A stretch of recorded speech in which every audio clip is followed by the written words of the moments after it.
என் பேர் சப்தமுகி. நான் கோயம்புத்தூர்ல இருந்து வரேன். நான் ஒரு திருநங்கை. மதுரை அரசு மருத்துவமனைக்கு நான் வந்தப்போ மெனி மெமரி ஃபவுண்டேஷன் நிருஷா மேம் அவங்கள நான் சந்திச்சேன். அவங்க சந்திச்சப்ப என்கிட்ட சில இதெல்லாம் சொன்னாங்க. இந்த திருநங்கைகளுக்கு என்ன மாதிரி அவங்க பெனிஃபிட்டான உதவிகள் செய்யறாங்கன்னு பார்த்தா, ஆதார் கார்டு, டிஜி கார்டு, அப்புறம் கலைஞர் காப்பீடு, இது எல்லாமே அவங்க சர்வீஸ் பண்ணி உங்களுக்கு இது பண்ணி கொடுக்குறாங்க.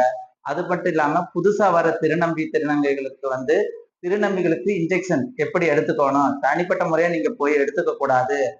அரசு மருத்துவமனையில நம்ம ஒரு சஜஷன் கேட்டுதான் இது பண்ணணும்னு சொல்லி அவங்க ஆலோசனைப்படி இது பண்றாங்க.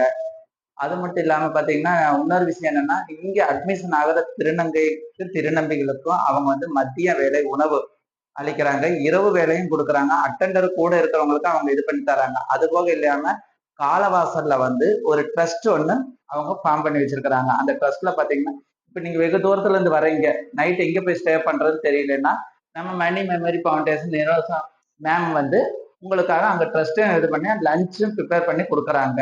எல்லா விதமான சலுகையும் உங்களுக்கு பண்ணி தராங்க. அது மட்டும் இல்லாம எனக்கு சேர்ந்த சில திருநம்பிகளை கூட்டிட்டு நான் இங்க அவங்கக்கிட்ட அறிமுகப்படுத்தி வச்சு அவங்களும் சில பயன் அடைஞ்சு இன்ஜெக்ஷன் எடுத்துட்டு இருக்கிறாங்க.